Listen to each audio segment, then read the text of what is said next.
be disturbing enough preparing for a so-called second wave of the coronavirus. But what if you're living through the third wave? Well, that is the reality for people living in Hong Kong. And not only that, but they've reimposed some strict restrictions there. Well, living through all that is Sonya Yong. She's a former Regina resident. She lives in Hong Kong with her husband, Ben, and 2 children. Sonya is a graduate of Regina's Campbell Collegiate and earned degrees at McGill University and Hong Kong University. And she's been living in Asia since 2001. Hi, Sonya. Hi, how are you, Costa? I'm really well. I'd like to know, how are you doing living through the third wave here of the virus in Hong Kong?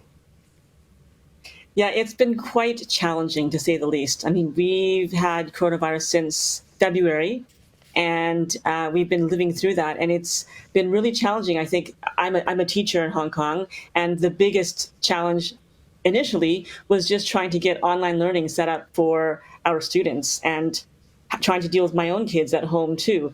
That was really challenging. And of course, it's a scary situation. No one really knew what was happening and what we should be doing, what we shouldn't be doing, how, if we're being too cautious or not cautious enough. So it's just trying to make the right choices to be safe and to be responsible. And how are you trying to stay safe in Hong Kong? Well, definitely wearing masks. Everybody from the very beginning in February, I think people in Hong Kong have done a really, really fantastic job in wearing masks. And I know that when it first started, I think people around the world were thinking, wearing masks, that's kind of silly. Like, why are you doing that? But I think because of that, the numbers have been able to stay relatively low here in Hong Kong. And of course, sanitizing and just trying to social distance and stay away from public areas. Now, the numbers are low, and one may argue, well, what is the point then of reimposing further restrictions as the Hong Kong government has done? How do you feel about that? I think the government and the health department, they're doing everything they can to keep Hong Kong people safe. I mean, there's over 7 million people in Hong Kong, and we're very densely populated. So they need to put in restrictions to help to encourage and remind people or even enforce people to socially distance. And ultimately, it's just to keep as many Hong Kong people negative as possible. Well, you talk about 7 million people in just a few, square kilometers versus here where you go into Walmart in Regina and people say, oh, they're not physical distancing. How do you do the physical distancing in such a densely populated part of the world that you're living in?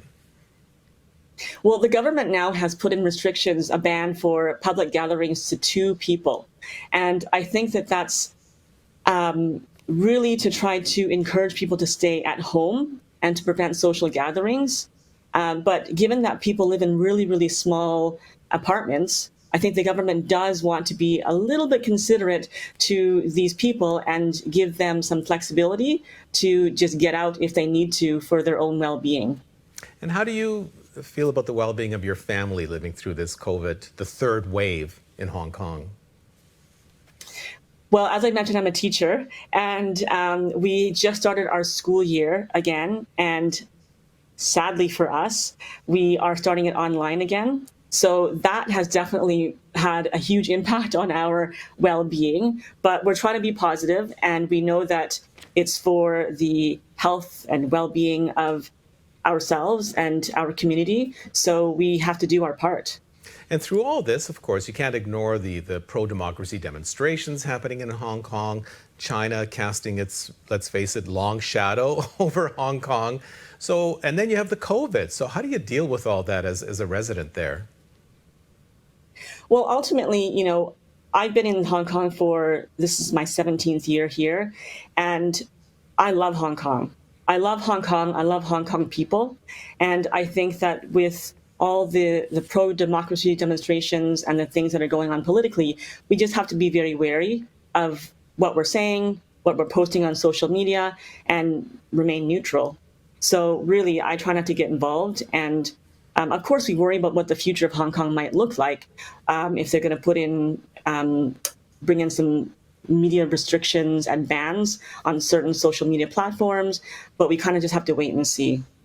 It is a beautiful city. There's no doubt about that. Sonya, thank you so much for sharing your observations about life in Hong Kong. Thank you so much. Bye for now. Bye. Stay safe.